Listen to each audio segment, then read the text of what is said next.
Welcome to Fandom and Wellness, a podcast about the complex relationship between fandom and mental health. Disclaimer, we are not psychiatrists or psychologists. We are just fangirls with a vested interest in mental health. I'm Arkeida. I'm Jenny. And I'm Danielle. And we're going to talk about Dragon Con because we just came from it. Yeah, we don't normally do a recap, but we just got to spend some time together, so we figured, why not? We had a panel at Dragon Con called Fandom and Wellness, because that's the name of our podcast. And so we basically just talked about our own experience with fandom and its relationship with mental health and mental health in the media that we watch. And we got some great feedback, and it was great. Yeah. And we got to have two surprise guests on the panel. That I love surprises. Yeah. It was a heck of a surprise, but I think it went overall pretty well having them on. I think they really added to the discussion with their own experiences as well. Yeah, a lot of people visited my booth afterwards to say how much they enjoyed the panel and how well organized they felt like it was. And they hope we do it again next year and how they're going to be listening after that. Yay! So exciting. That was really fun. And then, so I was in cosplay, like, pretty much every day. Mm-hmm. It was an experience. At one point, I had 3 changes. I'm never doing that again. Oh my God. Never doing that again. And here's a montage on this audio format. But I got to see a ton of really cool cosplays. Our last episode, we had Rachel on it, and I got to hang out with her and all of her friends and all of their several cosplays that they did. They had a Red Dead Redemption. They also had a Rikers. Or Riker. It was Rikers. Yeah. Rikers. A Star Trek one, and then she brought out her Thrawn from Star Wars, her gender-bent Thrawn, which is really cool. Always attracts people around. And yeah. Yeah, I talked to her a little bit beforehand, and she was saying that their room was just like, I don't know, like each of them had like 5 cosplay builds, and there's like 5 of them sharing a room or something like that. And yes. I was like, oh my God. I was in that room, and it's accurate. Yeah, I'm gonna say it's accurate. Yeah. So then for me, like, obviously I didn't get to leave my booth while I was like during the daytime. I did get to hang out with you guys at night, and we got to dance and have a lot of fun. But during the day, it's really fun because like all of my customers and new people are coming up, and they're giving me a lot of feedback about my company and our panel. And it just really helps with my mental health and my depression and my imposter syndrome and everything, because it makes me feel like what I'm doing is really worth it. Which is great. I love it. I love how happy everyone is there. So overall, a fantastic time. Yeah, actually, I made the most sales at any convention as I did at this Dragon Con. Wow. This year, so. Damn, son. Mm-hmm. Damn. So, kudos. So I'm tired. But I'm tired but excited. So yeah. Tired and gonna keep being tired. Because you gotta make those stresses. I guess. but that's not for now. No, that's not this exact moment. It's after we get off in an hour. So, is there anything else you want to say about Dragon Con, or do you want to move into the episode? Excited for next year. No flight delays. No flight delays, hopefully. Don't fucking jinx it. Knock on wood. I don't think my table's real wood. I already have my booth paid for. Arkeida already has her pass bought. Jenny will buy her pass from me at the last minute. That's how I roll, baby. It's okay. She gets to skip those lines. Okay, so then let's go into the episode. On this episode, we will be talking about the impact of cartoons on children's mental and social development. We're going to get a bit nostalgic on this episode, so come take that journey with us. Otherwise, I guess you're gonna go away and stop listening to this episode. Oh my God. Yeah. So before we talk about the cartoons that made an impact on us as kids, we wanted to share some research we did about the benefits and negative effects of watching TV as children. Yep. I did some research for this. And it was really interesting researching this topic because a lot of the first search results that anyone finds are badly cited parenting blogs and sometimes like weirdly religious websites. Like I'll read like blah blah blah violence in cartoons is bad and they'll lead children away from your parents and your teachers and God. I'm like, and what? Baby Jesus. And God. I'm like, okay, okay. So I had to like dig down and kind of trace them back to their sources and make sure the data they presented was accurate. When Jenny says she did some research, she means that we did like a research paper for this episode. Yeah. It's a dissertation. Yeah. So yeah, and I was just thinking that studies are like great but they usually only apply to very specific situations and they aren't always 100% conclusive. So, I would take that in mind when we're, talking about this research. With that in mind, I found some statistics from 2009 and 2010 about how much TV children watch. And these studies were conducted by Victoria Rideout for the Henry J. Kaiser Family Foundation and Patricia McDonald for Nielsen. And Danielle will take it from here. So, on average, children ages 2 to 5 spend 32 hours a week in front of a TV, watching television, DVDs, DVR, and videos, and using a gaming console. Kids ages 6 to 11 spend about 28 hours a week in front of a TV. Yeah. And in addition to that, about 71% of 8 to 18-year-olds have a TV in their bedroom. In about 2/3 of the households, the TV is usually on during meals, and in 51% of the households, the TV is on most of the time. Yeah, I wonder what that would be if it was just like all screens, like your phone. Right. Right. Now it's probably much more. Yeah. So, obviously these are from like 9, 10 years ago. So it's probably a lot different now. But how much TV did you guys watch growing up? So I watched a lot of TV, but also not a lot of TV. So like my TV regulation was heavily monitored. Mm-hmm. I did also grow up in a divorced house after a certain age. So then the rules kind of changed after that. Okay. But my TV up until the age of like 9 or 10 was like heavily monitored. I wasn't able to watch more than 2 hours or like per day. No more than 2 a day. If that. And then I wasn't allowed to watch TV until after all my homework was finished. Or if I was watching TV and my dad walked in, he's like, oh, is the cable box hot? As in, it's the 90s and you put your hand on the cable box. If that thing's hot, that means it's time to turn it off. And They got hot really fast. So I really was like, it was like no TV. And then even then, it's like turn off the TV, go read a book. Turn off the TV, go do some math problems. We bought you a math textbook. So... Right. But It's so much easier now to be like, turn off the TV. Okay, I'm going to go watch on my iPad. Turn off your iPad. Okay, I'm going to go watch on my phone. Like, turn it off. It's like, I'm going to watch it on my Kindle. Yeah, it's hard. Yeah, when I was a kid, I think it was the same as Arkeida where we weren't allowed to watch TV until after doing our homework. I have 4 siblings, so the TV was definitely on pretty regular amount, especially like the video gaming consoles like Nintendo, Sega Genesis. But my mom definitely like at some point in time each day would just kind of like kick us outside into our backyard and be like, okay, you're spending 2 hours in the backyard, and just like wouldn't let us back inside until like dinner time. Effective. Just go out there, make trouble. Don't do any crime. Sure. Don't do crime though. Just stay out of the house. There's a lot of gray area. Yeah. I dare you to find a way to do crime in your own backyard. That'd be amazing. Oh, murder, I guess. There were 5 of us. That's too many.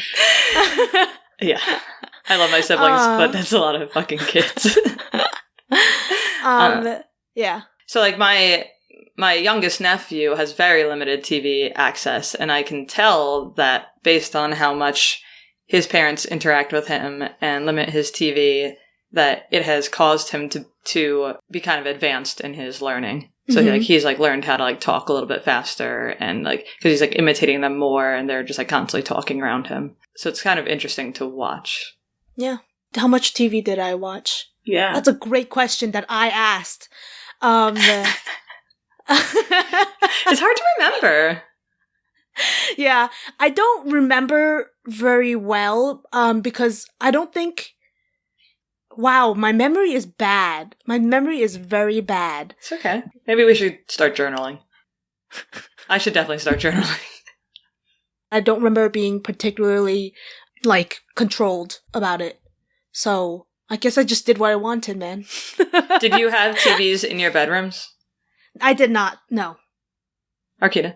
Yes. So I did when my parents were together, and then I did when they split up and I was at my dad's place, but I did not have a TV in my mom's place. Okay. I did because I split my room with my sister, who was 10 years older than me. And so like she got to have a TV in her room, and then when she moved out, I got to just keep the room and the TV. Nice. So, yeah. You know, when I was like giant, when I say giant, I mean in... I guess like with boxy TVs. It's probably like a 12-inch TV, but it was huge. Oh, you mean one of the plasmas that have like all that back to it? All that booty? Yeah. Yes, all right. I remember those. Let's God. move on to talking a little bit more about the negative effects of TV on children. Yeah, so studies have shown that excessive exposure to TV is associated with delayed language development and kindergarten readiness skills. It can also lead to attention disorders and sleep problems. And by the age of 3, it's linked to behavior problems and long-term effects on social development, classroom engagement, and academic achievement. So, more than like 10 years ago, and probably it's still an ongoing recommendation, the American Academy of Pediatrics issued its recommendation that children under 2 don't watch TV at all, and that older children watch only 1 or 2 hours per day. And most studies have kind of agreed with that and supported that stance. Yeah, it's really interesting to see like a young kid who has limited TV access watch TV because they get very immediately addicted to it and they don't want it turned off. Right. So I understand that logic. Yeah. So then going back to what Arkeida was saying, more time in front of the screen means less time for play and shared activities. Active, hands-on play and warm, responsive parenting nourish children's early development. Parents and caregivers of infants and toddlers can promote learning, achievement, and health by limiting television screen time. Yeah, and obviously that's the ideal scenario, but we also understand that these recommendations are not feasible for every parent. And you're not a bad parent if you don't comply strictly with these recommendations. And it's important to note that sometimes privilege affects how much a working class parent can supervise. Yep. Absolutely. And so there's also been a lot of research done specifically about violence in media and its effect on children. And it's generally agreed that media violence is related to increases in aggressive attitudes, values, behaviors, which can be both short-term and long-term. And of course, while it's important to supervise what your children are watching, it's also important to talk to them about violence and discourage real-life violence. Yeah. And one of my nostalgic TV shows that I loved to watch growing up that kind of addressed violence in a very, I won't say in a good way. I don't think that it's a good way to address violence, but like they included it in their show was Static Shock. This follows the life of city kids like myself. They've had episodes around gun violence. Virgil, his mother, was a victim of gun violence and she was an EMS and she was killed. The father, who's also a social worker, and it's like in all these episodes with all the crime that happens in and around the city, Static Shock is out there solving crime, but he also has his father to come back home to, and his father's a very involved and concerned father, and often he doesn't know that his son is the superhero, but he does openly talk to him about what's happening in the neighborhood, how to stay safe, how to take care of yourself and your friends. And I think that's something important, and that's not something you see a lot of in cartoons in general or even cartoons of that day. So what kind of, I don't remember, definitely used to watch it and enjoy it, but I don't remember it that well. Do you remember what crimes he kind of like fought? Your usual supervillain crimes. Okay. It was like, it's a DC comic. It's a show based on a DC comic. So yes, he did have super villains. A lot of them were people that were also from the city. Right. So, you kind of had that socioeconomic background for these people. And others were just straight, like, violent people in the town that he would also have to fight and defend his fellow citizens. So it was a mix, and it was a healthy mix. I think with a lot of shows and a lot of comics, they're all based on these, like, super villain type. They always have to have this super power that makes them bad, and some of the characters on that show were just inherently bad, and it was just about that character, like, there is no powers, it's just they are evil. Right. Cool. Yeah, it was really cool to see a black superhero, because I can't even think of that many that were like in the public eye at that point. Yeah, then maybe like Jon Stewart from Green Lantern, but but he didn't have his own show, like. Yeah, this episode's kind of funny because, like, so this episode's going to be a little bit fun for me. Well, I mean, all of them are fun, but because I'm a little bit older, so we'll see what's nostalgic for me versus you guys. So then there was an experiment with 351 second through sixth graders to determine the effectiveness of an active mediation strategy. So encourage children to focus on the feelings of the victim of violence in a cartoon. So boys who watched a cartoon without the mediation were more aggression-prone after viewing than a control group. Boys who received the mediation did not show an increase in aggressive tendencies. Neither the cartoon nor the mediation affected girls' aggression-proneness. So basically, if you have someone there to, like, explain what is happening, like the violence and the aggression, then it's less likely to actually, like, affect the child. Right.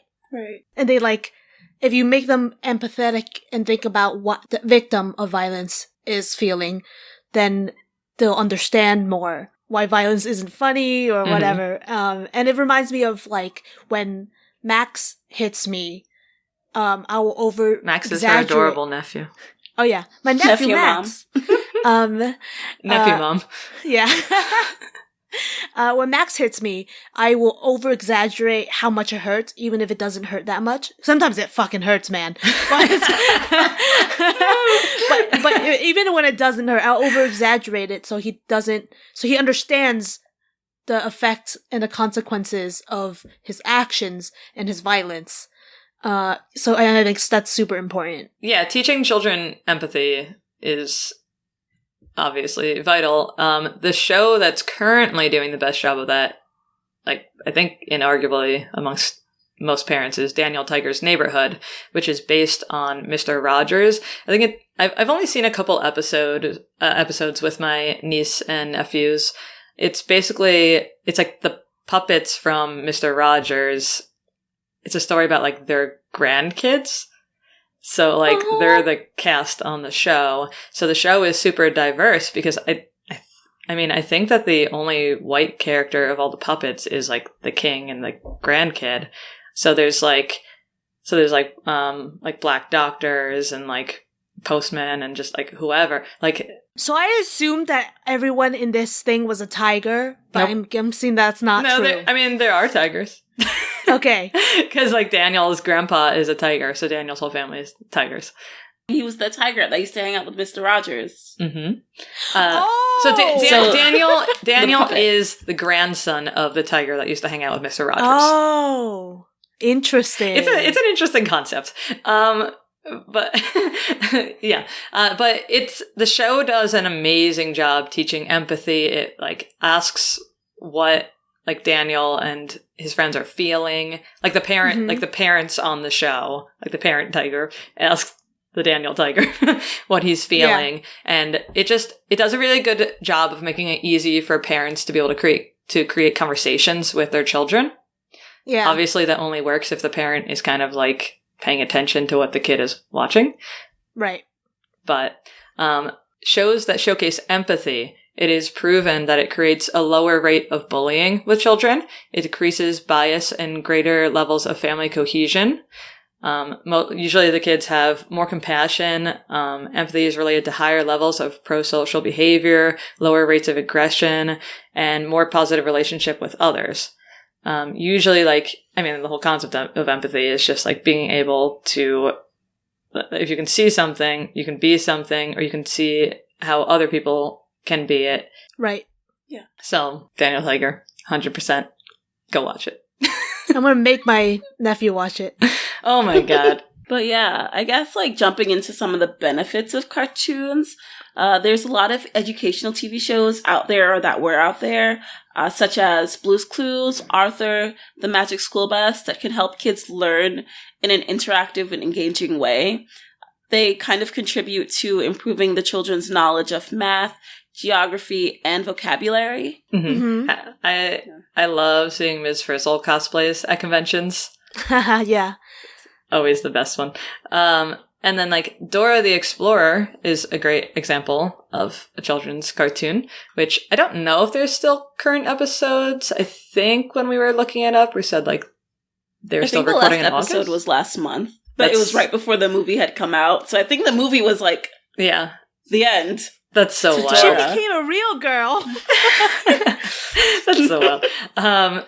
So I mean, Dora is great because it's a female presenting protagonist. It's multicultural. It's multilingual.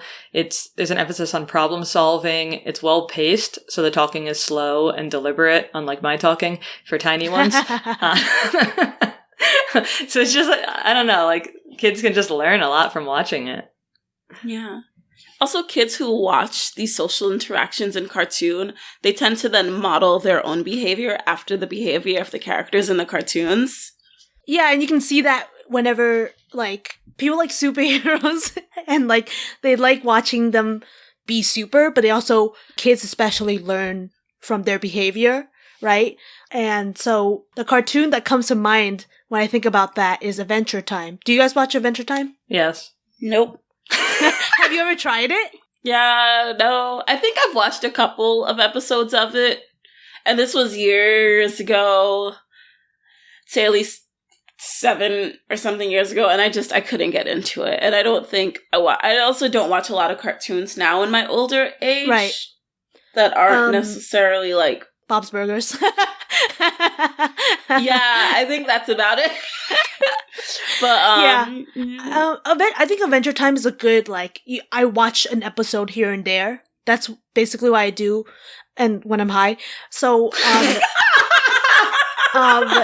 so anyway, there's like a couple episodes that I really think about when I think about Adventure Time, and specific quotes, because it has a lot of really good life lessons. One quote I really like is, "People make mistakes. It's part of growing up, and you never really stop growing." That's like such a, like, these are like for kids, but they're also for adults, because people, even as they grow into adults, they think they hate making mistakes, and they think they're done growing up at some point, and we're not, right? We continuously learn and figure out what we're doing with our lives, Yeah. And same with, like, dude, sucking at something is a first step toward being sort of good at something. It's easy for perfectionists, especially like us, to, like, think we want to be perfect immediately, right? And that doesn't happen. It's slow, and you suck at it at first, and that's it. And I'll talk about one more thing, is that another quote I like is, "You're getting all hung up on imaginary problems. You gotta focus on what's real, man." And are these all Finn quotes? What? Are these all quotes from Finn? Look, yes, I just realized that. No, that's good. No, I mean, it's great. I think you just like Finn a lot. Well, he says some really wise shit, because that's anxiety right there, right? That's, you have imaginary problems that they haven't happened yet, but you foresee them happening, and you're not focusing on what is probably going to happen. And, like, there's good things about having anxiety, is that you prepare for the worst, but also you prepare for the worst. So, like, so it's like, you gotta, like, keep it, like, a normal a level of anxiety, or try to, Yeah, no, I mean, well, like, Finn's great, especially when he's dealing with, what's the, like, wizard who's always, like, chasing after the princesses? The Ice King or something? Yeah, the Ice King. I'm just gonna read the quote. Yeah, it's like, your constant harassment of the female gender makes me sick. Because he's, like, always literally imprisoning all these princesses against their consent because he wants to marry them. Ooh. Yeah. Yes, it's fucked up. But it's like, it's what happens in fairy tales, right? People, Yes. princesses get kidnapped and then, like, I'm gonna marry you. All right, I guess this is happening. Like, it sucks. I'm glad that it's acknowledged. Yeah, I also like Finn and Jake's relationship a lot because it shows a very close platonic male relationship, which you don't often see on shows. Right. Without it having to be like, as if it's like, I don't know, like no homo. Like, you know what I mean? Right. Like, so. Like, you're not, it's not like you're sitting 5 feet apart in a hot tub because you're not gay. Yeah. That's a Vine. Yeah. It's, basically, like, men are usually not allowed to feel feelings because that's, like, what society teaches them. So it's nice to have a show that kind of encourages that. Yeah. It's nice. Also, I love the episode where Jake is being confused for another, like, dog thing that can grow really big and is stealing gold. Do you know what I'm talking about? No? There's like this creature that looks like Jake as when he grows big, and he's stealing gold, and Finn is riding along with him, and he's like, I don't know, Finn, like, what if I am the monster? And he's like, you're not. And he's like, how do I know? It's when it's in my sleep. And he's like, because I watch you in your sleep. I take pictures. Because he's like a cute dog. And I'm like, well, that's relatable to me. That's funny. Yeah. It's like a, man's best friend is a dog. A very wise dog. Human's best friend. Other than Arkeida, who's a cat. I was like, my cat is human's really best cutely friend snuggled is up right their here. fur or scale baby. So Yes. I hate that. Fur or scale baby? some people love snakes, man. Or turtles. I love turtles. Scale baby. Turtles. All right. I had a Anyway. turtle for 18 years of my life. Anyway, so one of the reasons why Adventure Time is so cool, though, is because of how effectively it uses colors to communicate storytelling. It's a very, very bright show. It's like a lot of times, like, softer pastel colors are commonly used to convey a sense of calm, and bright colors are used to stimulate activity, and there is so much activity on that show. Colors can play an important role in stimulating children before emotions due to how they are perceived during a child's stage of development. They, images first capture children's attention before they understand any message, providing them with a world of symbols that reflect complex concepts to explain to a young child. Mm-hmm. I agree with that. I watched a lot of pink shows growing up, and I don't even remember half of the shows that I watched. I just know that they all had something pink in them. Like, I definitely... Don't make fun of me! But I definitely watched Tokyo Mew Mew, and it was so bad! What is that? It's a really bad anime, but it was like... It was a pink show. Like, they were all cat girls.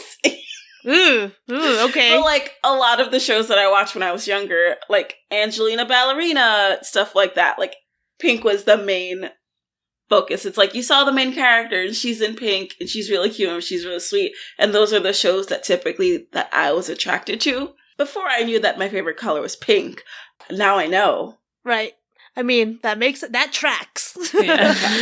But to your point, like, the stimulation you get from these shows, like a lot of superhero shows, I think I had taken a class years ago on color and color theory and how they kind of play with lots of blues and oranges because of how well they contrast, like, within the blue, orange, and red scheme, and how those are so popular among superhero colors because they kind of emit this powerful aura around them, and people who like superhero stuff kind of tend to gravitate more towards those. I like red and gold, personally. All right, cool. Wow. Weird flex, but okay. She's talking about Iron Man.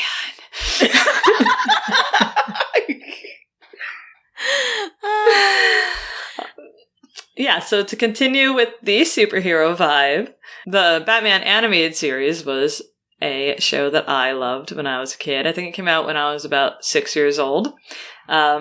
It obviously had a lot of complex psychological issues in it that I don't know that I necessarily understood as a kid.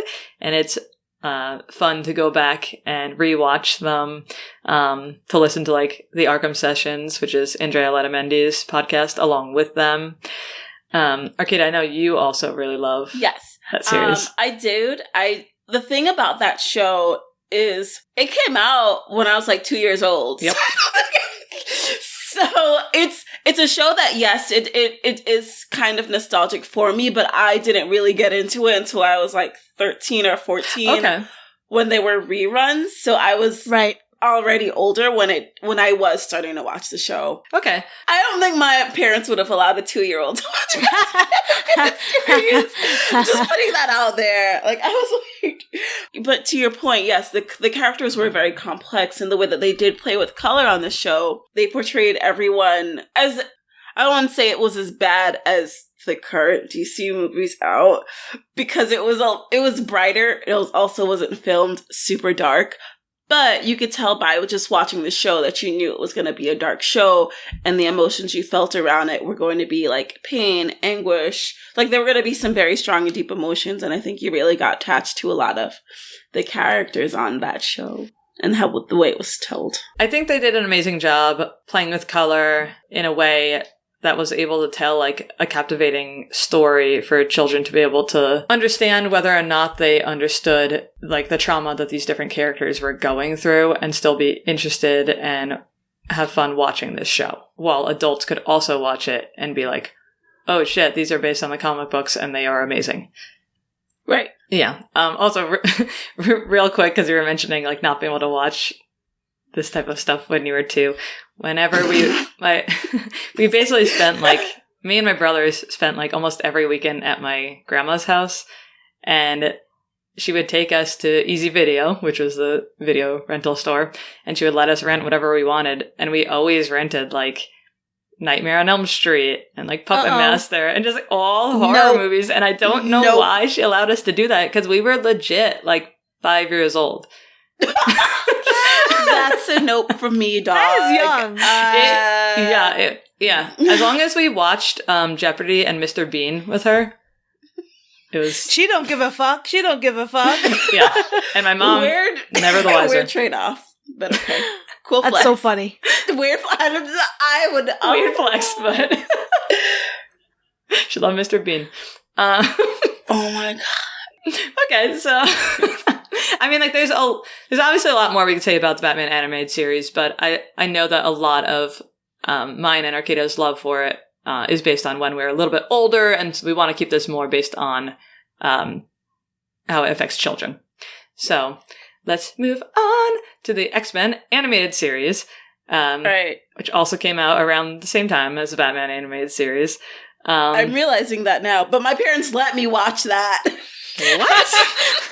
They let me watch the X-Men, but they did not let me watch the Batman. Oh my god, all the characters have such like traumatic pasts.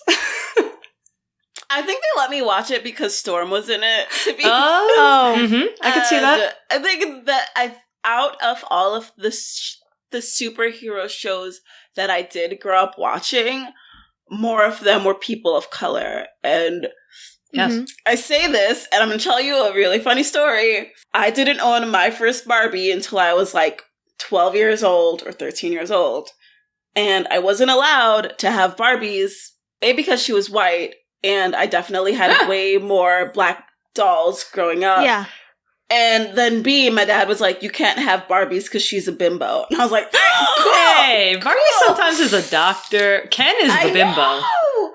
Barbie was a gymnast. Barbie, so like my obsession with Barbie came later on when I realized she was all these cool things.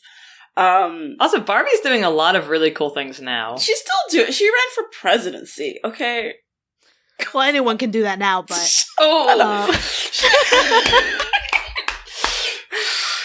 not on the air, Jenny. But I will say that the fact that there were more diverse characters and that X-Men did not look as dark as Batman, my parents were okay with me watching that. Also, I grew up with a lot of my uncles were super nerdy. Like, I remember getting my first comic book when I was 8 years old. Did I really know what it was or how to take care of it? No, because I accidentally ripped it.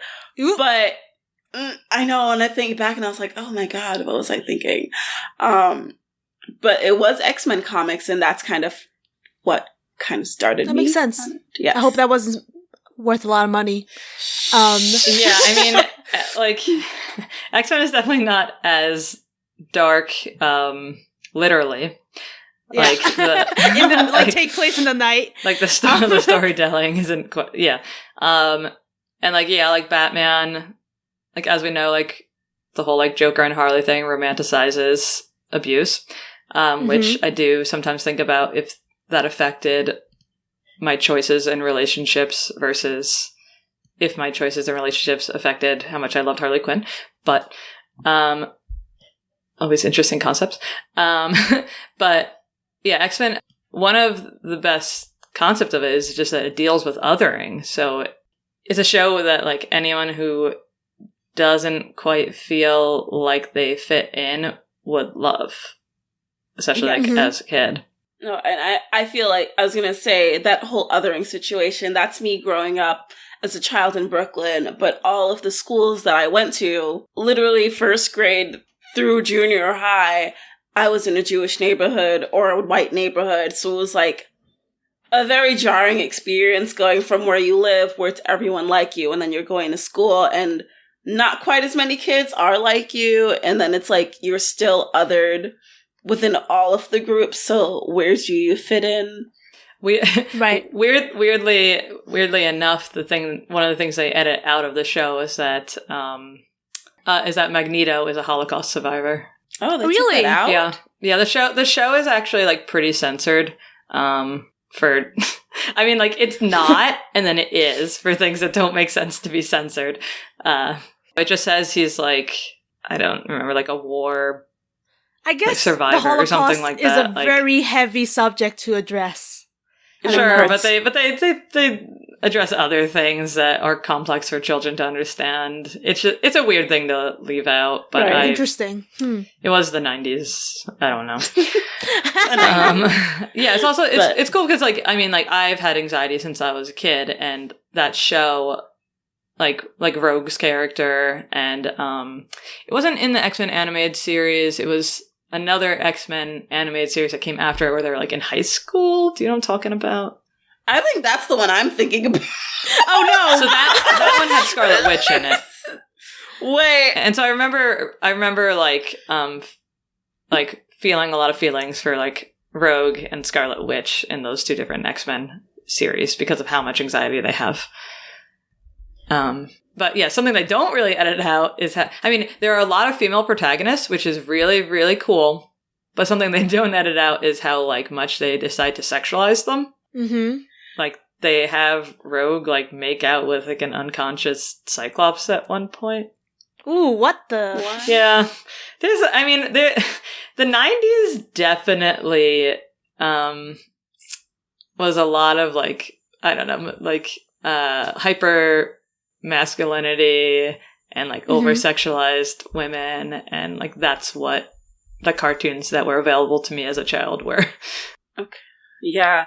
So I think I'm thinking of the other one where they're all in high school. That one is awesome. A lot of people don't like like X-Men Evolution, and I loved it as a kid. Yes, I think that's what when you're talking about, Nightcrawler? I was like, I don't remember Great. any of this X-Men Evolution. Everyone else was super badass there. Oh my gosh. I feel like this isn't the first time we're like, it's the same thing, and we're like, no, we're totally talking about two different things.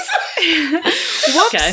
Whoops. But yeah, no. You can borrow my X-Men animated series if you want. I have the whole thing. It's the first thing I ever bought at a convention that I vended at in, like, I don't know, 2007 or something with St. Mark's Comics. Nice. Like a bootleg. I heard the siren song of the opening credits, and I was like, I need this. Nice. I think, okay, so that's what my parents allowed me to watch. I don't think it was the X-Men animated series. I do remember watching it, but I might have been older when I watched that. But I did watch Evolution. That makes more sense for your age that you were watching X-Men Evolution. Yeah, I was like 9. Yeah, that makes more sense. So I did watch that, and I think that was them being like, it's another teenage show, it's okay. But they did delve into a lot of, like, some heavy subjects in that show. I mean, the X-Men universe is just heavy subjects. It's just what it is. Just in general, X-Men is just sad. It's weird to think of it like it is a kid's show, but it's a kid's show that adults were definitely watching. Right. Yeah. So it has to do the job of entertaining both. Yes, and I think I liked that show a lot more because it was diverse. You had Storm, you had her nephew Spike, which I don't think I ever saw him again outside of the show. But I enjoyed it. Cool. All right. I wanted to talk about probably one of the most formative cartoon for me as a child, which is Powerpuff Girls. Mm-hmm. A show where they were not sexualized at all. No. I would hope not. Oh my god. Dude, whatever.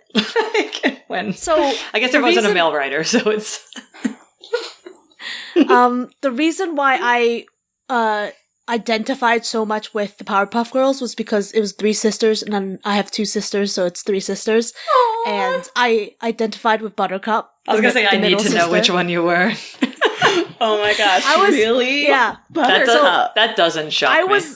I was the aggressive, rebellious person, which is so Buttercup. Obviously, my older sister was Blossom as the leader, and my younger sister is pretty, like, naive and sweet. So, like, it tracked.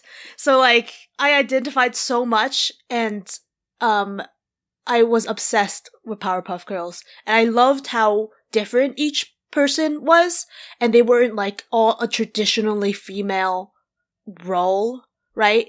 Because Blossom's a leader, which you don't see women being leaders that often. Or at that age, right? And, like, especially for Buttercup, I'm like, I'm angry, you're angry. We feel each other, you know. Basically, like, yeah. With Buttercup, it's like okay to show her anger, which a lot of times with women, we're told that it's not okay. Yes, and you're taught that at a young age, and like that's part of her superpowers. Yeah. And probably I could have stood to show my anger a little less, but, you know, that's fine. I love that you're Buttercup, and, like, it makes so much sense to me because you're the sweetest person on earth, and I like to joke that you're a secret Slytherin, even though you're the most Hufflepuff human ever. I'm a Buttercup baby. Oh my god. Which one would you be? Me? Both of you. Oh. Arkeida is Bubbles. Come on. I'm not. Come on. No, I'm not. What do you think you are? I don't think you're naive. I don't think any of us are naive. Well, not naive, but like a sweet, like, kind of optimistic, I would say. I'll take whichever one's left over. So who do you want to be? I would say you're definitely Blossom, Danielle. You can be Buttercup too if you want. I think also Buttercup. I mean, I don't know. I was gonna go with, I was gonna say I'm more of a Miss Bellum, but maybe I'm not, because I'm not that sexy. One of my best friends likes to say that he is Bubbles when she's dressed up as Buttercup. No. No, wait, I changed my mind. I'm Mojo Jojo. I can't deal with you. Do you not? Miss Bellum is the, she's the one with no face. The no face the teacher. Oh my god, you are Miss Bellum. Oh my god. Mm-hmm. What's that supposed to mean? Well, she even has like this old-fashioned dress. Yep. Right? That's why I clapped, because I could picture it. I should do that. Why do you think she didn't have a face? You know, I don't know. She was also brown. Like, I don't care what anyone says. She was brown. I don't remember. She was definitely tanned. Okay. Have you guys watched any of the newer episodes? Not really, no. So, like, they introduced another sister, Bliss, who is a black sister. And there was, like, yes. Apparently, obviously, a stupid backlash over the internet about people about the show ruining their childhood, which makes no sense, because they did not eliminate Blossom, Buttercup, or Bubbles. They just added another sister. Arkeida, can I ask you, like, what that would have meant to you as a kid?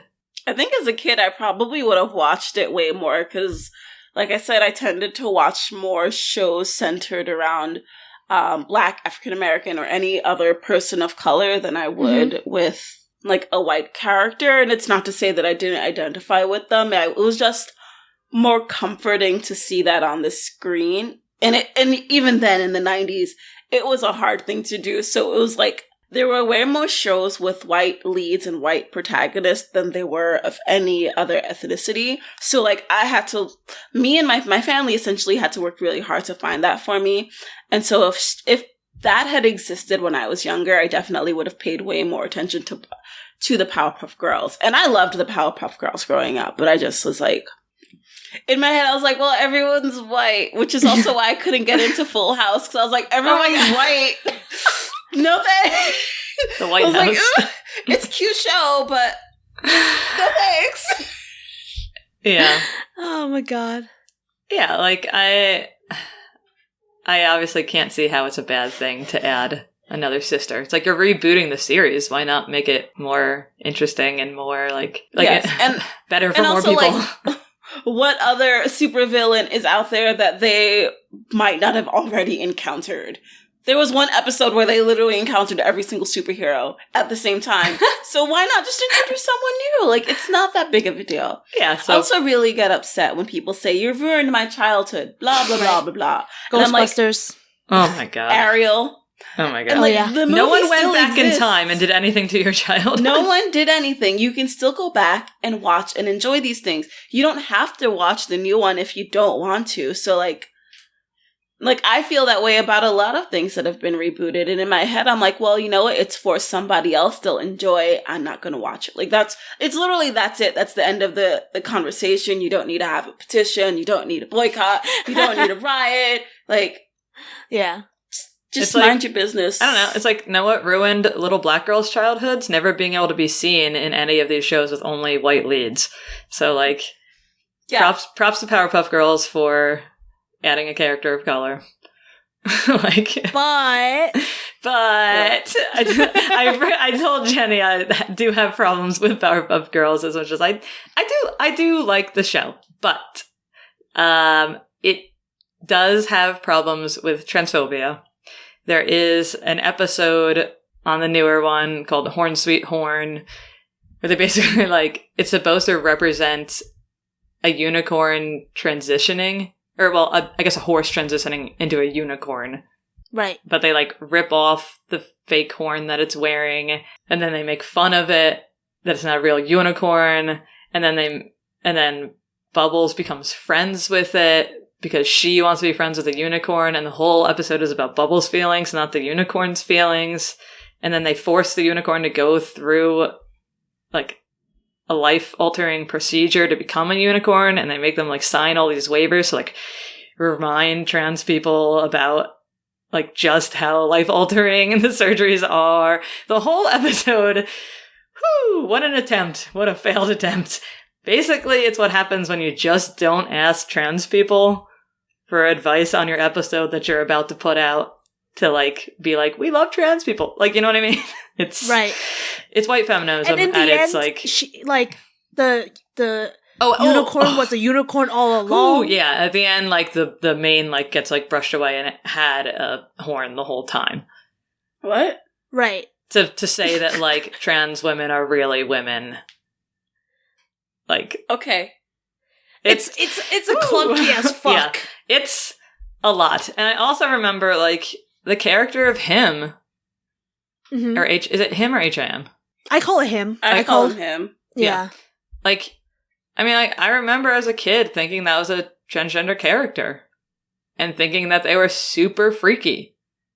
And the argument that a lot of people have is like, well, the character's not freaky because they're potentially transgender. They're freaky because like they have like that wild voice, and they're like a cross between like a lobster and like a horse and like a Satan or something like that. And it's like, okay, I understand that the reasons that the character is terrifying is not because they are transgender, but you still made it a character that represents transgender people. Like, it's still coding. I don't know whether he's transgender or just a cross-dresser.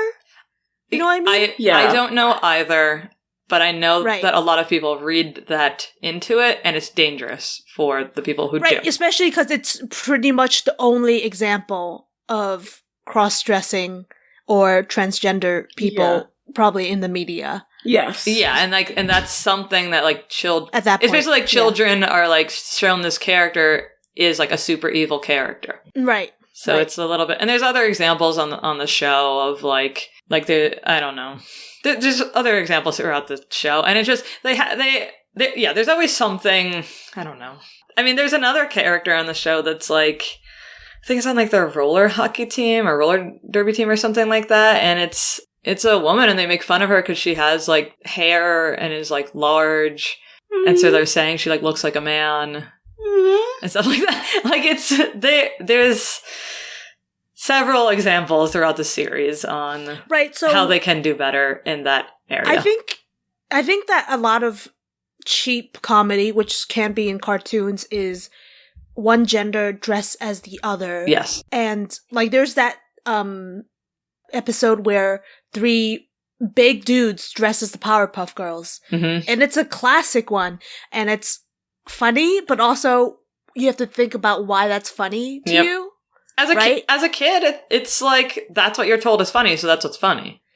But there's genuinely men who dress femininely with full beards, but also full makeup. Yeah. And they're not trying to be funny. No. They're trying to be themselves. No. Exactly. And if a kid is shown that and is like, you should laugh at this, that's like what they grow up thinking. And then you have to like dismantle that within your own brain. And it just creates unnecessary work. I did see somebody cosplay that at Dragon Con. Right. I remember that episode. I'm not trying, and in no way do I want to defend it, but I think that was the episode where they broke out of jail and were dressed as the Powerpuff Girls to do crime. Right. It's still like... But there's also to be fair, it was also... Did people mistake them for the actual Powerpuff Girls? I mean, like... The people in that town were stupid. The comedy is also in that they are, like... They look very distinctly different because they are physically very different from the Powerpuff Girls. So there is like comedy in that, and it makes a bit of sense. But there's comedy in a lot of different cartoons and other media where the comedy is in one gender dressing as the other. Yeah. Right. Yeah. Well, do you have anything else you want to say about Powerpuff Girls?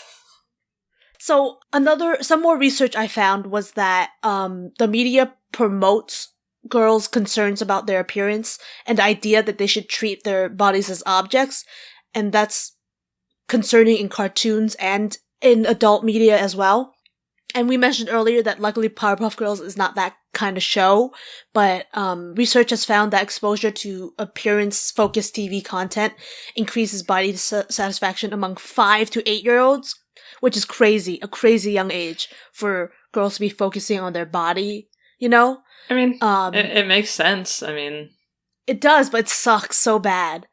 And, like, the repercussions of that, like, echoes throughout your life, you know? Yeah, I also like that Powerpuff Girls is, like... I mean, they're all, like, these tiny little mushes. You know what I mean? They're just kind of, you know what I mean? They're kind of just, like, little like... mushes? You know, they're not, like, stretched out... like super thin, all their bones are visible. There's no way to get body dysmorphia from a Powerpuff Girl unless you want to look like a Powerpuff Girl. Yeah. And you've seen those like real life imagining like artist renditions. Oh my god. Let's move on because I don't want to even think about that anymore. But I mean, to that point, I kind of want not to bring up another anecdote from my own life. But a lot of this... You're about to. I'm going to, and you can't stop me. I don't know, if she edits the show, she could edit it. No, I won't. Go ahead. Damn it! Well, like, I will say that there were a lot of shows growing up that were just based around... Like, shows in general were gendered. There were boy shows, and then there were girl shows. And then a lot of the shows that were targeted towards girls... I will say a lot more of the live-action shows really centered around... Like, oh my god, this boy, oh my god, my lip gloss, the glitter, la la la la la. That's funny. And I think that, like, yes, your parents aren't going to be able to monitor everything you watch, but I was lucky enough to make that my parents knew to monitor everything that I watched. I didn't watch a lot of these shows until I was older because my parents heavily monitored everything that I watched. And again, it's like a case-by-case scenario, how involved your parents can be in watching TV. And I think it wasn't until I was older and started watching these shows that I did really care about my parents. But I think that I ended up having a more positive outlook on the way I saw my body. That's good. Than I would have if I were younger watching these shows, because kids absorb everything that they see on TV. It's hard to say, don't let your kids watch these shows, because they're going to watch it. They're going to find a way to watch it, especially in this day and age.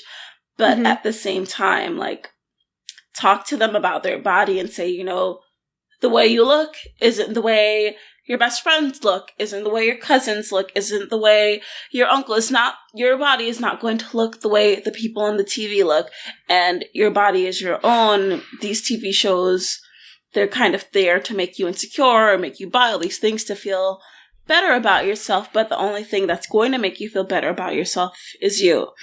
I think at some point when you get older, take the initiative for yourself to be like, you know, this is what I saw in the past. I'm going to break this chain, and I'm not going to let all the societal pressures of looking extremely feminine get to me, or looking a certain way as a woman or as a boy or as whatever you identify as. Yeah, I mean, just to slightly piggyback off what you're saying, like, I do remember, like much earlier than makes any sense, I remember, like, wanting to be seen as sexy. And I wonder if how much of it had to do with, like, watching shows that were definitely should have been a little bit more monitored. Yeah. I never wanted to be feminine, but I wanted to be sexy. Right. And it's because, I don't know if it's because of watching, like, how these characters that I loved interacted with, like, other characters on the show. I mean, we can talk about this forever, but I think the last thing I would say on it is we trained from a young age to see ourselves from the male gaze. That's just how it is. Oh, yeah. Yeah. But moving on. 100%. So the next show that we want to bring up is not a nostalgic show. It's a current show, but we would be remiss not to bring it up during this episode. It is Steven Universe, which my co-hosts have not watched. I'll get to it. It's I'm okay. not going to get to it. That's wild. God damn it, Arkeida. I don't normally shame people for not watching a show, but this show it's oh my god. Anyway. No, I feel like I've just gotten to a point where everyone's always talking, be like, do you watch it? Do you watch it? Have you watched it? And then try to tell you to watch it, and it's like that act of rebellion where like, no, I'm not going to watch it. Well, I gotta tell you, this act of rebellion is a little foolish in this scenario, and every other one I agree with you, but in this one, anyway, Steven Universe is just an extremely diverse cast. Most of the main characters are female presenting non-binary. They are, I mean, they're crystal gems, so they're not actually like humans. Right. Yeah. A lot of the show deals with like consent. It deals with trauma. It deals with having to leave your home. It deals with so many real issues. I mean, I cannot talk a medium amount about this show, so I'm only going to talk a brief amount because otherwise I will have to talk an entire episode amount about it. The amount of mental health things on that show are just... So, like, just for an example, like, so Garnet, who's my favorite character on any show ever, you should skip ahead, like, a minute if you don't want to hear this spoiler. Garnet is basically Ace. She, throughout the most show, is just alone, and she is full of love, and she is the only person she wants to be with. And then... at, like, I think the end of the first season, you find out that Garnet is a fusion of two different lesbians. It deals with, like, the concept of another character on the show who's a lesbian being a TERF when there's a depiction of Steven and his best friend as, like, a trans character. Like, it's just all these issues that... So it deals with concepts that a children's show would never, ever deal with. It's just... It's so ahead of its time. There is no other show like it. There has never been another show like it. Every show should learn from it. It's so fucking amazing, and I really wish everyone would give it a try. The episodes are 7 minutes long. The first, half of the first season is it still trying to find its place, but then once it finds its place, it is the best show on television. And Estelle Darling as Garnet is the best person. Yeah. And I really like this quote from Rebecca Sugar, who's the creator of the show. She says that, animation is a great tool to expand people's visual language when it comes to what a couple looks like, and to create gender non-conforming characters that are so compelling that you can't deny their humanity. Mm-hmm. That is, I don't watch the show, but I love that quote. It's true. It's yeah. And by believing in them, they are already a reflection of your humanity. And that's the problem with a lot of, persecution, is the lack of, acknowledgement that someone is just like you and human, you know? Yeah. They're the most empathetic characters. They teach empathy. I love this show so much. We're gonna get you an episode, Danielle. We're gonna get it. What, can I just have you watch one episode? They're literally 7 minutes long. I'm not normally like this. I normally don't give a shit what anyone watches ever. This is the one show where I actually think it benefits people's lives to watch. Yes. Okay. You can do that. I'll send you let you do that. 1 7-minute episode, and that way it doesn't matter if you don't like it. I'm giving you 7 minutes of my life. Yes. 7 minutes in heaven. Steven Universe 7. Steven Universe fans, shoot me a message with your suggestion on which episode to send to Arkeida. I have some in mind, but... I'm gonna secret this. We're gonna have Rebecca Sugar on this show. Oh my god. That's a little... Or at least someone from the show. Okay. That's a target, because it's so important to you. I'm sweating. I'm literally sweating at this moment. Oh my god. I'm gonna move on now to one of my other favorite shows, which is SpongeBob, which I know Arkeida doesn't care for. I do love SpongeBob, and it's funny because the whole time you're talking about Adventure Time, I'm, thinking about SpongeBob because I think the sense of humor is so similar. It's similar. I think SpongeBob is very unique. Yeah, I mean, it predates it. I think the writers of Adventure Time watched SpongeBob and were like, we can do another version of this. And, you just don't care. You just don't care about it, right, Arkeida? No, I did grow up watching the show. Okay, you do. You did. Okay. I think I got to a certain point where I stopped thinking it was funny, and I was like, you know what? It is very juvenile humor. Yes. But I also think it's very meme-like humor. Oh yeah, it's right. Yeah. SpongeBob has blessed us with some memes that will never end. I feel like that's one of the few shows that you just keep getting a new meme every month out of. There's a new one already. It was I don't know how old you guys were when that show came out, but it was very different from anything else that was on at the time. Yeah. There's so many iconic moments that I have a bad memory, but I have these burned into my mind. When SpongeBob thinks that he's ugly because Patrick can't smell, or something like that. It was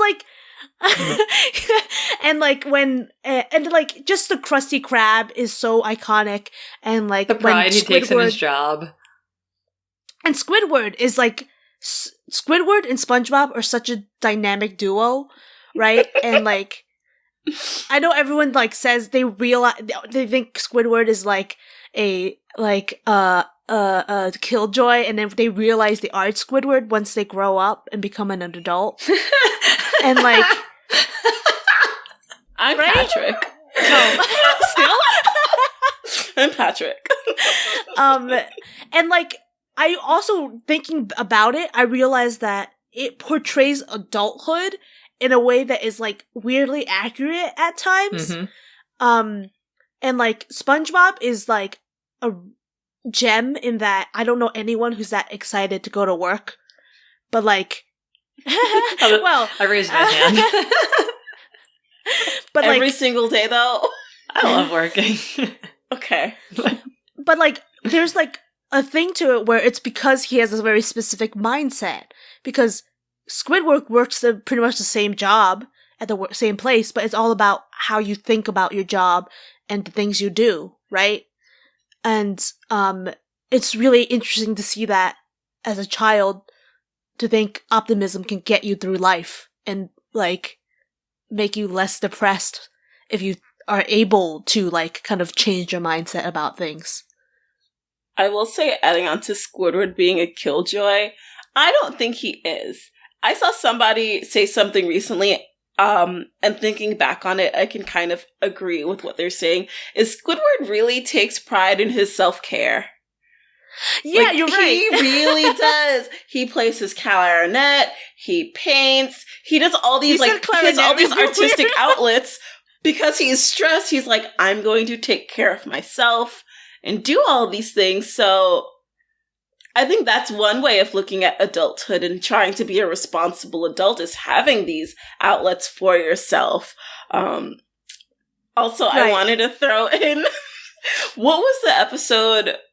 You know what I'm talking. I don't know if you'll know. You remember when we were stuck at the airport for 15 million hours? Bottom. Yeah. Oh, is that what it was called? Yes. Where it's like you turn around for a second. Oh, the plane's left without us. Yes, it was.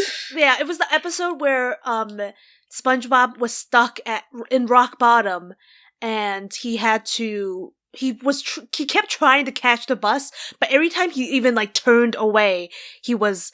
The bus was there and gone. And in case anyone I don't think anyone knows, where we got off the airplane. They forced us to get off the fucking airplane. We left for like 20 minutes to get some food. And when we came back, they were gone. And we were like, well, today we are SpongeBob. But the thing is, they told us an hour and a half until the plane would leave. I know. So the fact that we were gone 20 minutes. It was ridiculous. And the plane was gone. And we were joking about how we wanted to get a snack, but we were so afraid that they would somehow have the plane land, get everyone on it, and then leave without us again. Like, it was, oh my god. I was like, that is the epitome of adult anxiety right there in that one episode. Yes. You said an hour and a half. Not 20 minutes. We're still bitter. I mean, when you miss your flight, you're always bitter. It sucks. I know. But, like, oh no. Especially when you have to, like, go to a hotel at like 11 o'clock at night and get back at 4 a.m. But someone has a bad experience too. Yeah. Yeah. I love that they when they introduced, like, a main female protagonist on the show, Sandy, they they had her kind of have more masculine qualities, and SpongeBob was, like, the more emotional one. I'm trying to think. She had, because she was a squirrel, she was wearing that, like, suit that was kind of like an astronaut suit, but scuba diving. I guess. But it was, like, super bulky, and she did, like, have, like, I mean, her personality, like, what would typically be gendered as a more masculine personality, and SpongeBob was kind of gendered as a more feminine personality, at least when they interact. I'm just saying in addition to that. Okay. Yeah. Just, like, overall, she was just not a super feminine character. And she, like, bikini on, like, underneath that, but it's the beach, blah, blah, blah, blah, blah. But anyway, yeah, so and she knew karate? Yeah. Right? Yeah. She was a pretty cool character. Yeah. But even outside of that, she had, like, really good survival skills, which you don't typically see in any female character or any female presenting character. It's like, oh no, I broke a nail and I'm running in heels. Well, can't help you with that. Yeah. Hilariously enough, I still drink my drinks with my pinky out, which I learned on SpongeBob in that episode. That's so funny. Yeah, because they're trying to be fancy. I kind of wonder if SpongeBob is on the autism spectrum because of his excitement in how he acts, like, when he's going to work, and just his general optimism towards life. Obviously, the spectrum is so wide and everyone acts differently. But just like how he has to use like the same spatula when he is cooking his Krabby Patties. When Mr. Krabs tells him to like go home and like have a day off, he like does not know what to do for himself because he has like a pretty rigid routine. Just like little things like this, like his inability to understand that Squidward does not like him. I think Squidward likes him. Yeah, he secretly does like him. It's shown in different episodes, but he definitely would prefer SpongeBob for the most part. Would, scoot around. At a distance. Yeah. At a distance. Yeah, so I wonder if that's like, kind of an interesting portrayal for kids to see at a young age. Yeah, through a quick research, it's like he can't read social cues that well. Yeah. He takes things very literally. He has very specific special interests, which are all kind of things that people with autism might have. Mm-hmm. So he certainly... Again, we're saying might. It's not that everyone who's on the autism spectrum shows these symptoms. Yeah. I mean, he's just such a lovable character that I think it would be kind of cool if he actually is written as that. Yeah. So, another wacky show that I definitely loved growing up was Foster's Home for Imaginary Friends. Mm-hmm. That was definitely, I think, it came a little later in terms of nostalgia years, but still at a young age.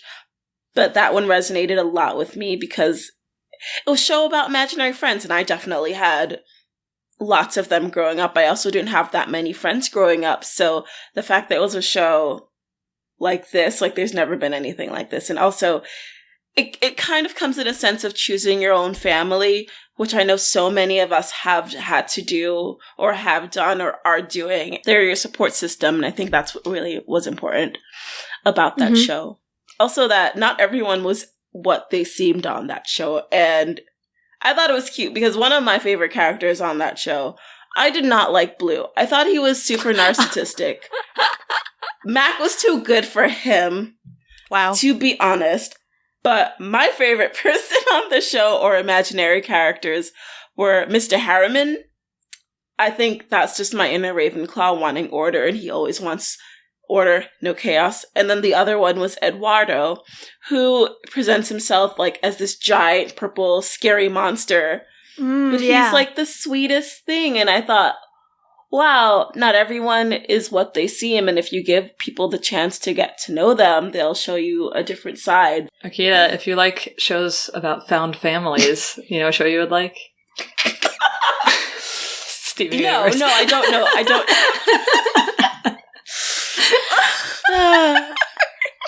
Anyway, I really love the idea of especially children who aren't accepted by or not treated well by their parents or other people, realizing that they can find family and friends elsewhere. Yeah, I mean, it was a little sad that a lot of the imaginary friends there, they were there because their kids outgrew them, so they were just... That's really depressing.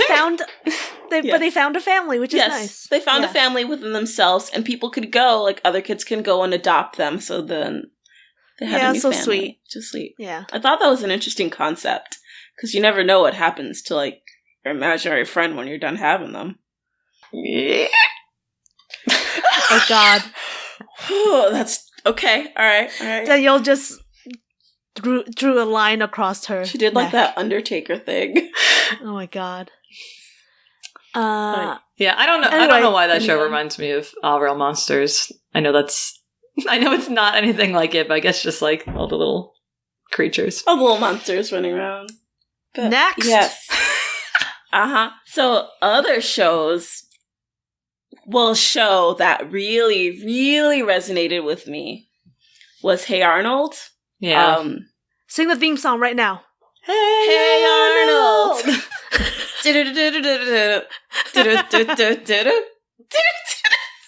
I am not a saxophone, okay? Launch. Was it a saxophone that would make I have no idea. I think it was. You can't sing it because there are no words. I think for me, one of the reasons I really loved this show, again, diverse cast, Well, not super diverse, but there were still more people of color in it than I was all like, the there's a other lot of white shows. people in that show. There was a lot of white people. But the thing is that the show showed children that lived in a non-suburban environment.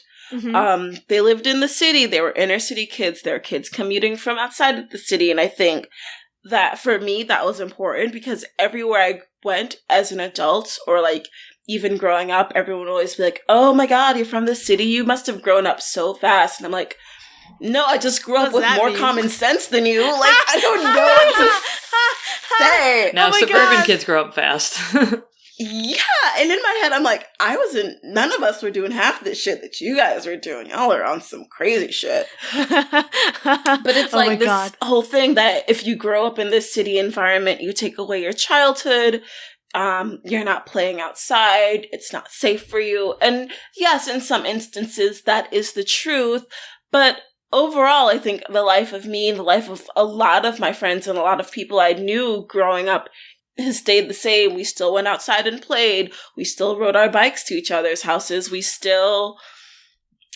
thing I'd say was better was we had arcades and we could go to the Toys R Us in Times Square and play DDR. You weren't hanging out in Times Square.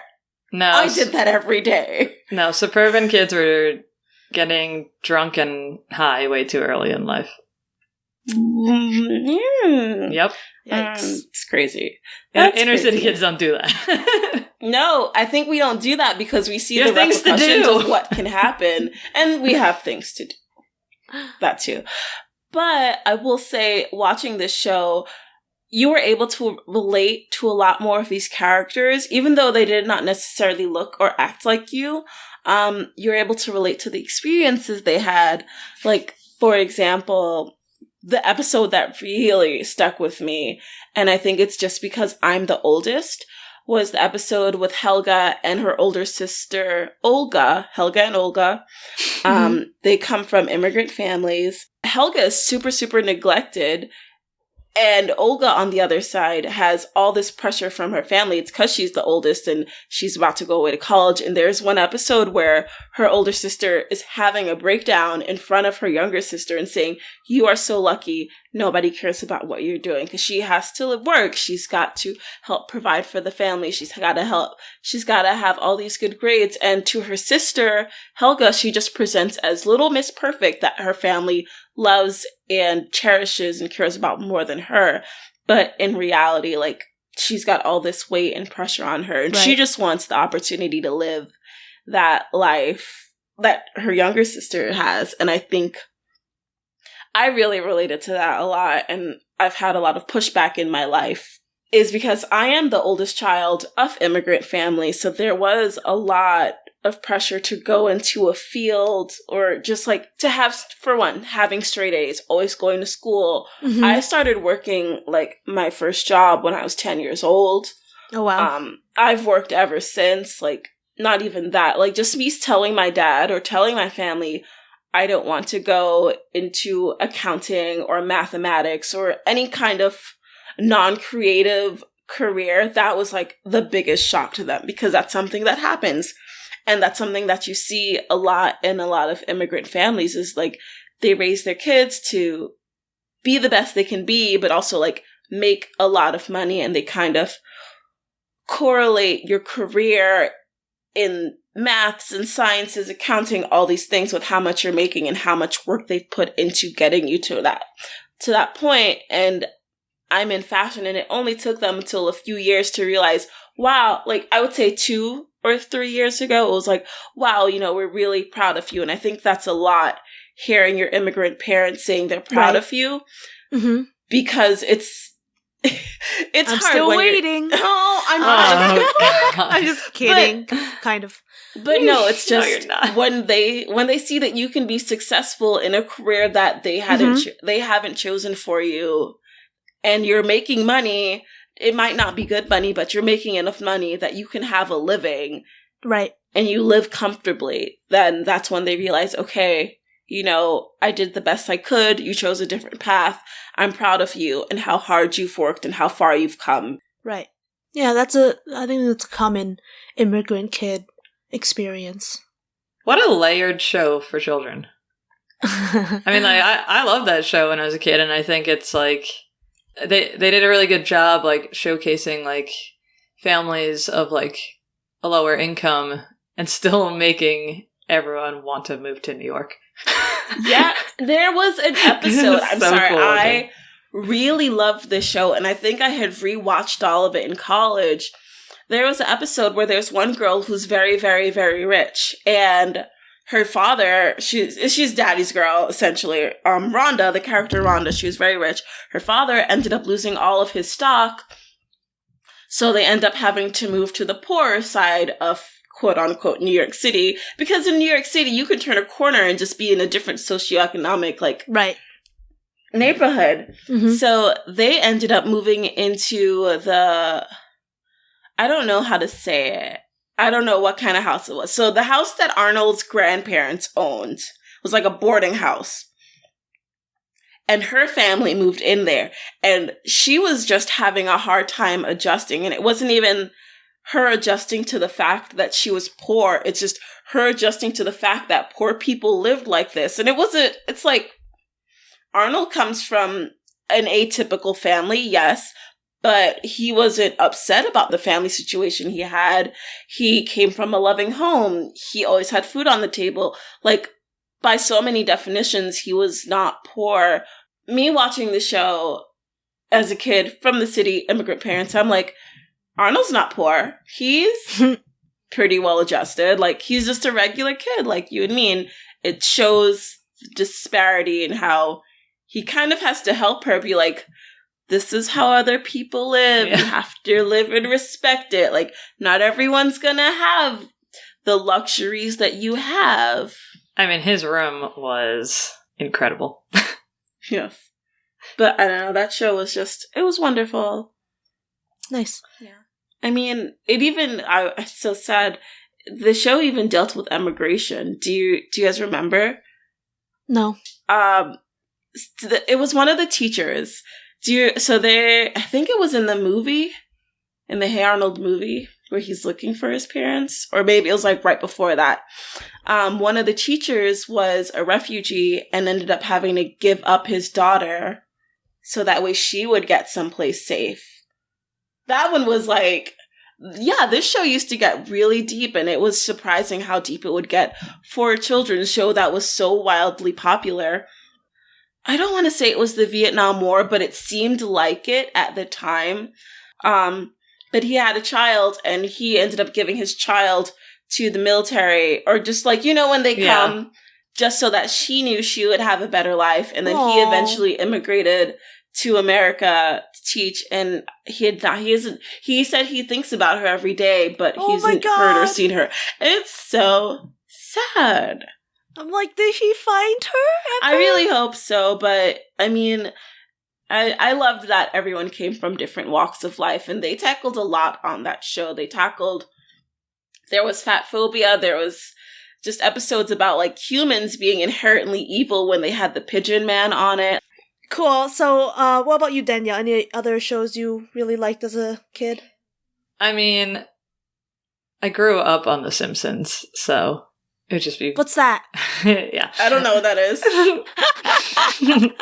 I mean, like, I haven't watched it in an extremely long time, but again, we're talking about when we were kids.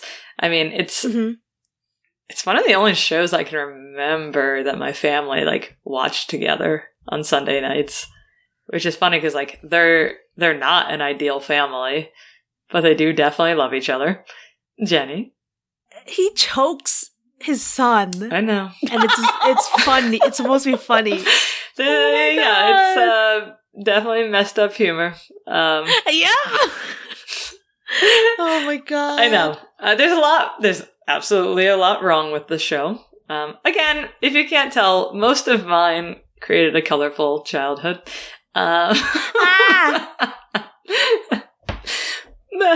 But I don't know. It's just such a like, I don't know, like generational, it's pervasive. Like, yeah, like it's this show that like inspired so many other shows. Like I mean, some of them good, some of them bad.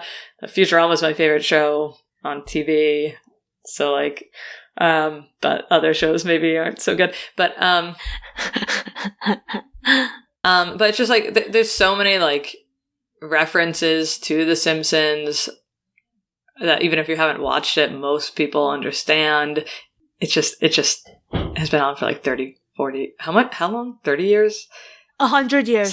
Something completely wild. It just like Yeah, it just like was my childhood. Not being able to quote at least a little bit of The Simpsons kind of meant like you weren't with it, I guess. Oh, you weren't cool? Yeah, which is like a funny concept, right? It's like the fucking Simpsons. Yeah. But yeah, that's not all I really care about saying about The Simpsons. I mean, if you know what The Simpsons is, you know what The Simpsons is. And if you don't know what The Simpsons is, I don't know. Yeah. I'm not saying you have to watch it. I'm just saying like that's kind of odd if you don't at least know what this... Anyway. So another show that dealt with being cool or not cool is Daria, which I loved as a kid. It deals with like feelings of being unpopular and not accepted and not enough and kind of like having to like accept that it's okay to be yourself. Is very like gothy and artsy, and that was, you know, who I was as a kid. Yeah. Also like the main characters, Daria and Jane, weren't hyper feminine. Not that there's anything wrong with being hyper feminine, it's just that they weren't. It was kind of cool because it showed like no matter what level of popular versus unpopular you were, you had your own stuff and your own like mental anguishes that you dealt with. Right. It also showed a really strong bond of female friendship, although it obviously also shows the tired female combativeness tropes, which is obnoxious, but yeah. Again, the 90s. Did either of you... But it's cool. Yeah, did either of you watch Daria? No. That's okay. No, but I've seen like stuff around it, and I've seen like her characterization, which is actually pretty unique. Yeah. But I loved it when it was on. Like the show that was their favorite show is called Sick Sad World, which is like about, I don't know, it's like grotesque. Like I don't know what that is. It's like their favorite show to watch. It's like, I don't know. Do you know Beavis and Butthead? Yes. Yeah. Okay, Daria is like a spinoff of Beavis and Butthead. Oh, Okay. interesting. Yeah. I wasn't allowed to watch that. I mean, I think that's probably why I couldn't watch Daria. That makes sense. My parents knew that. That makes sense to me. That's I'm funny. not out here telling anyone to go watch Beavis and Butthead, but but it is something I watched as a kid, and like it is funny because it does like poke fun at like media in general. So I do like those concepts of that show. Right. But. We have anything else? I think the only other show that I really liked growing up, and it was a show that, you know how you watch shows and they age with you? Like, As Told by Ginger came out when I was a preteen, and I watched her also, like, we were preteens together at the same time, so she was like 11 to 13. Have either of you watched As Told by Ginger? No, I've never even heard of it. Oh my god! It's such a cute show! But it basically follows this young girl. She's Ginger. Her name is Ginger. No! Ginger Foutley. And she's basically just your dorky girl trying to make way in life. She has braces. She wears baggy jeans, those long thermal shirts. Like, that's her. In her head, she kind of wants to be popular. Not necessarily as popular as the other girl, but not, like, bottom of the totem pole. And she's friends with these two other girls, Macy and Dodie, and they're also super dorky. And they do dorky things together, which is really cute. And I love how, like, they were doing things in the show where, like, all of their mothers were like, you can't wear makeup. So we're like, well, it's not makeup, it's fake up. So they put crushed fruits on their faces. My God. And, like, used yogurt as masks. And I was like, I'm going to do this. Oh my God. Did not fucking work because I'm not white. Shit. But I thought that it was a really cute show in terms of importance for a strong female friend group growing up. Because, yes, they have had those typical tropes of like competitiveness between girls. But I think the overall takeaway from the show was that these three girls were best friends. There's nothing that you could do to stop them. I think one of the episodes was the Seal Girl episode. What's that? What is that? So one of their friends, I think it's Macy, who's really, really, she's cute. She wears glasses. She's short. She's got dark hair.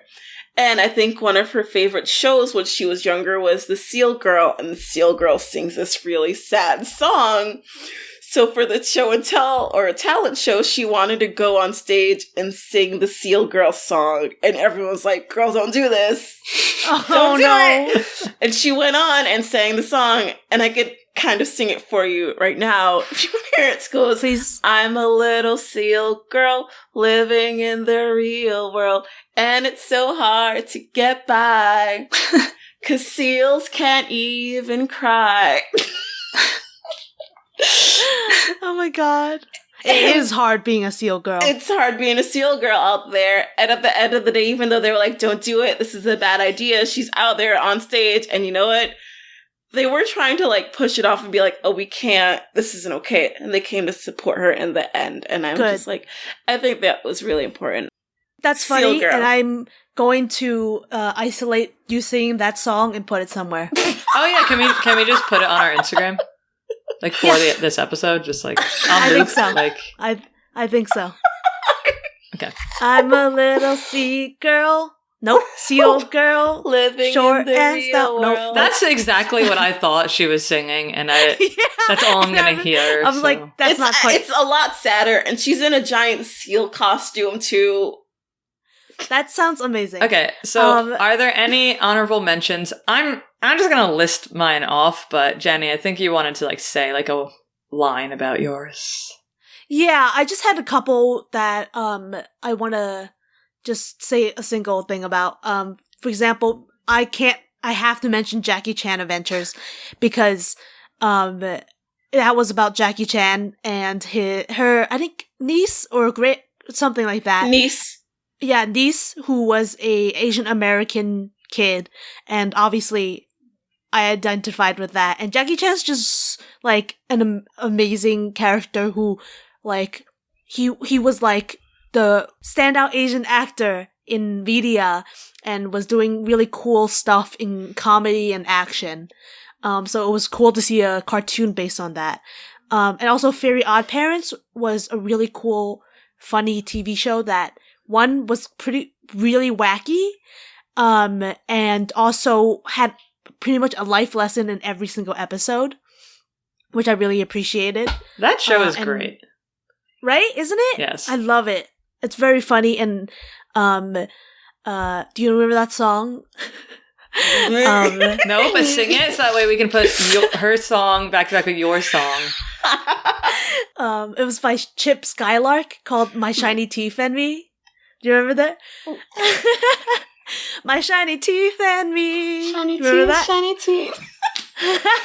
My shiny teeth that sparkle just like the stars in space. My shiny teeth that twinkle bring beauty to my face. Yeah, it's amazing. But anyway, that's a great show. And the last one I want to mention is Courage the Cowardly Dog, which was a really frightening show that I feel like kids shouldn't have been watching. That show gave me nightmares every night. It was scary.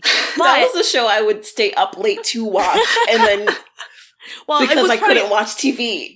Oh my god, I'm getting flashbacks. I remember Return the slab, or suffer the curse. I did definitely stay up watching cartoons like this, and I should have been supervised more. But like, he definitely taught you lessons about courage, and I really like that.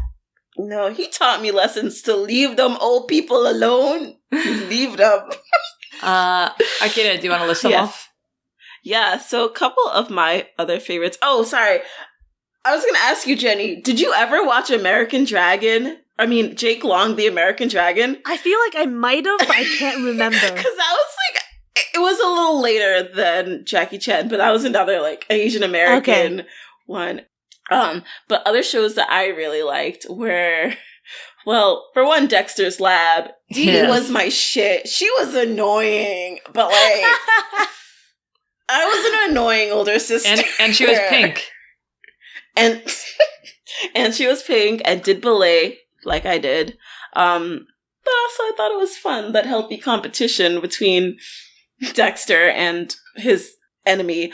But like, also Scooby-Doo was one that I really loved. Fun show to watch growing up. Also the Wild Thornberries. That I could go on forever about the Wild Thornberries and how it kind of broke gender roles with Eliza Thornberry, like being this girl that can talk to animals, and the parents being like, sorry, are men usually the ones who talk to animals, or like what? I don't know.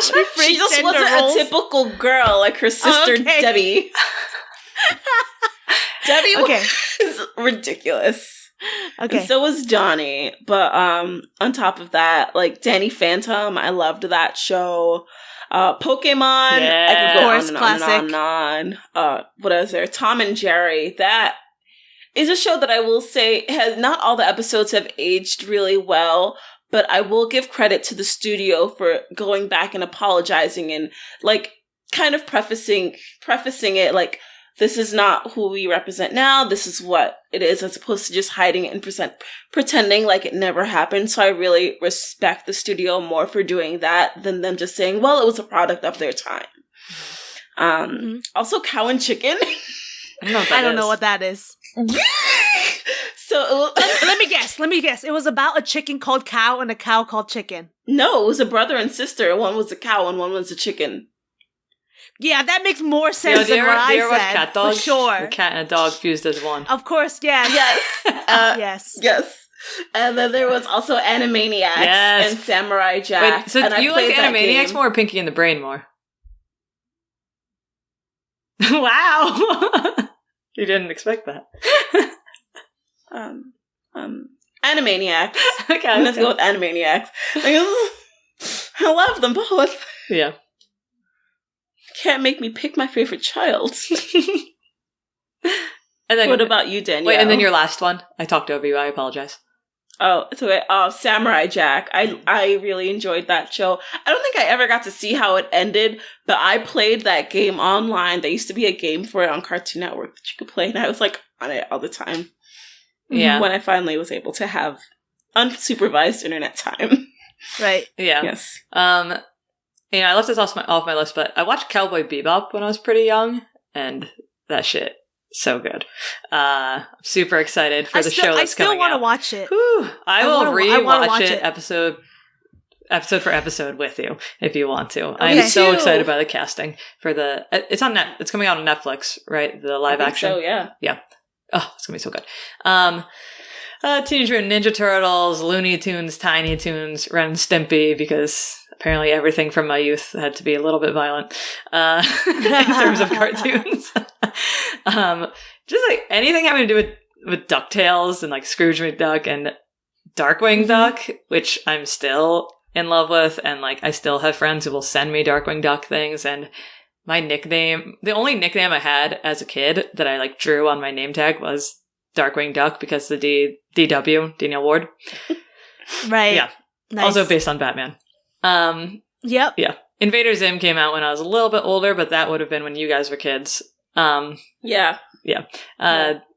Doug, Rocko's Modern Life. Any of those like Nickelodeon shows. Yeah. Yeah. On a side note, do any of you remember Two Stupid Dogs? No, what the fuck is that? Oh my god! Remember Angry Beavers? Yes, I remember Angry Beavers. I all in another I watched universe. a lot of TV now, looking back. Yeah, I mean, it's like I'm remembering things like as we're talking. Yeah, I'm remembering like Looney Tunes in general. Yes. I just remembered. Yeah, I remember. Oh, Tiny Toons. Yeah, but do you remember the song? No, I remember it. What is it? We're tiny, we're toony, we're all the little loony. Yes, we're tiny, we're toony, we're all a little loony. I don't know. Although I think DuckTales is one of the catchiest. DuckTales and Gummy Bears are two of the catchiest. Freaking like DuckTales like DuckTales, woo, woo, and Gummy Bears like Gummy Bears. Just look it up. Super. This is our singing episode. Most of the shows that we have talked about were not when we were little tiny kids affecting our mental development, but there are two things I wanted to name that actually are from when I was super small. One of them is I would watch Tex Avery cartoons. Do you know who Tex Avery is? No. He put out a lot of cartoons I think from the 20s to the 80s. He did, but but it's I don't know. They're I have not rewatched any since then, and they're probably all super problematic. But as a little kid, they were my jam. Have you ever seen Red Hot Riding Hood? Nope. It's about Red Riding Hood in a nightclub, and there's the big bad wolf is eyeballing her. Yikes. It's no. This is what I got in my childhood, man. Be happy for what you get now, children. Be happy for what you get now. And then my favorite cartoon when I was a kid was called Will Quack Quack, which Arkeida's face. It's about just a little duck, Will Quack Quack, and he would go on adventures with his friends into town, and he definitely had severe anxiety, and he would go into the shopkeeper's store and ask for different candy, and he would make the shopkeeper, who was a pig, go up and down the ladder a bunch to get the different candies, and it made me learn to respect retail employees at a very young age. So I feel that this show taught me how to have anxiety and respect other people, because Will Quack Quack, even as a child, I knew was very rude. And that was what we all watched as children. Yeah. Nice. I watched apparently way more, but I didn't realize that until now. Yeah, I watched a lot of stuff, but we can't fit it all in one episode. This is one of our earlier episodes where it's super long. So enjoy. Well, thanks so much for listening. Please take a moment to subscribe, review, and rate us. That way we know you love us like we love you. Oh, God. I like being creepy. It's the easiest way to help support our podcast. This week's review comes from Chrysanthemum on iTunes. I love this podcast. Fandom and Wellness addresses important mental health issues in my favorite movies and TV shows, which I find very unique. I don't know of any other podcast that does this. The hosts are funny, personable, feeling like friends after just one episode. So far, the cast of guests has been very diverse. I look forward to every episode. Thank you! Yeah, thanks. And if you want to chat with us about the episode, our social medias are Fandom and Wellness on Instagram, Fandom and Wellness on Facebook, and Fandom Wellness on Twitter. You can also find me at Classy Rebel Design on Instagram.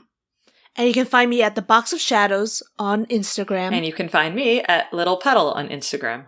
And if you want bonus content, you can join our fandom family at patreon.com/fandom and wellness for Patreon exclusive geek sessions.